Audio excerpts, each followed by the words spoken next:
ரொம்ப நல்லது சார். ஏன்னா வள்ளலாரை பற்றி நம்ம பார்க்கும்பொழுது அவர் உடலுக்கான சில முறைகள் எல்லாமே வந்து சொல்லியிருக்காரு. உடலை இப்படி நம்ம வந்து சுத்தி பண்ணணும், இந்தந்த மூலிகைகள்லாம் வந்து சாப்பிடணும்.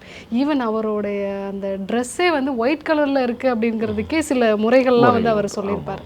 இதெல்லாம் நான் எனக்காக ஒரு விஷயங்கள் நான் வந்து பண்ணி நான் கடவுளை வந்து பார்த்தேன், இதை எல்லாருமே தெரிஞ்சுக்கணும் அப்படிங்கிறது தான் அவரோட ஒரு முக்கியமான எண்ணமாக இருந்தது. மூலிகைகளை பற்றி, நித்திய ஒழுக்கங்களை பற்றி வள்ளலார் என்ன சொல்லியிருக்காரு?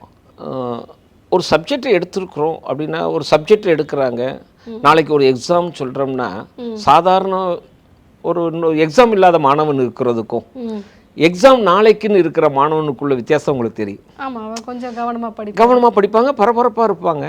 எக்ஸாம் முடிஞ்ச ஒரு அடுத்த பக்கத்தில் இன்னொரு ஸ்கூலில் எக்ஸாம் முடிஞ்ச அவன் நல்ல நிம்மதியாக தான் இருப்பாங்க. அதுபோல் இறைவனை முழுமையாகவே கருத்தில் கொண்டு அந்த இறைவனையே நினைச்சிட்டு இருக்கிற ஞானிகள் இருக்கிறாங்க. உலகிலையோடு சம்பந்தப்பட்டவங்க, மக்களுக்காக தானே எல்லாமே. அப்படி வரக்கூடிய ஒரு அமைப்பும் இருக்குது. அந்த அமைப்பில் வள்ளலார் இருக்கும் பொழுது அவர் வந்து சிந்தனைப்படுத்துகிறார். மூலிகையினுடைய ஆராய்ச்சி, பன்முக ஞானியாக இருக்கிறார், பன்முக திறமை கொண்டவராக இருக்கிறார். அதில் அவங்க பார்க்கும் பொழுது 485 மூலிகைகளை வந்து பட்டியலிட்டு கொடுக்குறார்.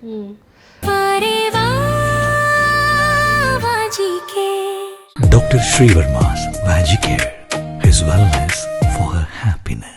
ஆரோக்கியம் தரும் மருத்துவர்கள் டாக்டர் ஸ்ரீவர்மாஸ். அழகும் ஆரோக்கியமும்.